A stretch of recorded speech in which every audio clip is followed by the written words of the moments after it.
quando eu era menino.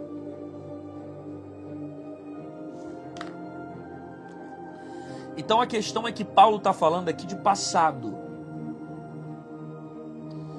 Não é de agora. Agora ele é homem. Mas quando ele era menino. Paulo está falando daquilo que ele já venceu, daquilo que ele já transformou, daquilo que ele já cresceu. Paulo remete ao passado para dizer: eu passei por isso, eu sou exemplo, eu cresci, eu desenvolvi, eu amadureci. Ok?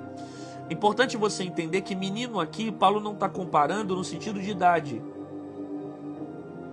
Tem gente com 100 anos com maturidade de menino. Tem gente com 20 com maturidade de homem. Segunda coisa, Paulo não está falando aqui sobre o sexo masculino. Essa palavra não é para homens no sentido de gênero. Essa palavra é para todos, homem e mulher. Porque menino aqui é no aspecto de maturidade espiritual. Então, quando eu era menino, ele remete ao passado. Então, quando eu era menino, ou seja, ele já inicia essa fala pregando para quem ainda é menino, porque Corinto ainda é menino, está desenvolvendo, está crescendo, está aprendendo, Paulo está doutrinando. E Paulo é alguém que já é homem e está ensinando para um povo que ainda é menino. E Paulo está dizendo: olha, eu sou exemplo para ensinar isso aqui para vocês.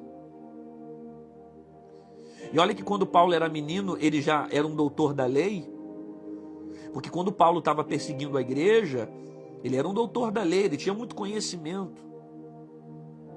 Paulo entendia muito bem de teologia.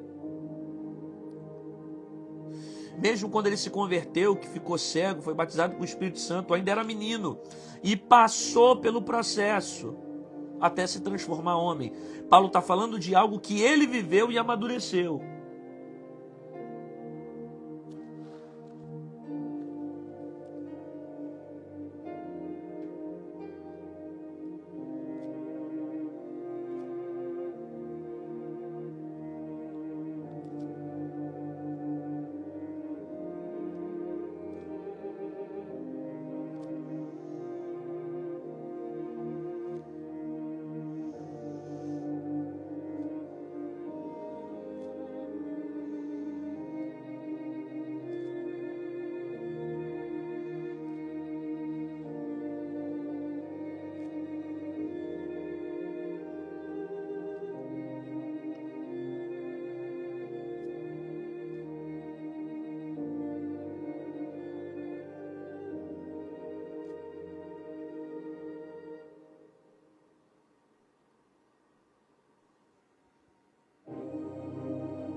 Quando você cresce, você tem autoridade para pregar para quem não cresceu. É por isso que algumas vezes Deus vai permitir você passar certas situações para que no fundo você tenha a autoridade. Às vezes Deus permite você passar por certas crises para que elas gerem crescimento em você. E você tenha autoridade para pregar para quem não cresceu. Às vezes você vence determinadas dores na sua vida sentimental para que você tenha autoridade para pregar para quem passa pela mesma dor. Porque quando você cresce, você tem autoridade. Você pode falar, quando eu era menino, eu passei por isso. Eu vivi esse caminho. Eu senti o que você sentiu. Eu tive a mesma trajetória. A melhor forma de você pregar é com o seu exemplo. A melhor maneira de você pregar são com as suas atitudes. Quando alguém olha para você e diz, se ele conseguiu vencer esse determinado tipo de problema, por que eu também não vou conseguir? Se ele amadureceu, eu também vou conseguir amadurecer. Se ele venceu, eu também vou conseguir vencer. Às vezes tem áreas na sua vida que o próprio Senhor está permitindo você ser ferido para que você tenha autoridade. Às vezes o único motivo é isso. É Deus permitindo a casa quebrar, as lutas aparecerem para que você tenha autoridade. Porque quando você vence uma determinada fase na sua vida, quando você vence os processos na sua vida, você se torna um sobrevivente no meio da guerra. E às vezes o seu próprio exemplo, ele vai pregar muito mais do que as suas palavras. Por isso que quando você cresce, você tem autoridade para pregar para quem ainda não cresceu. São as suas atitudes, é o seu exemplo.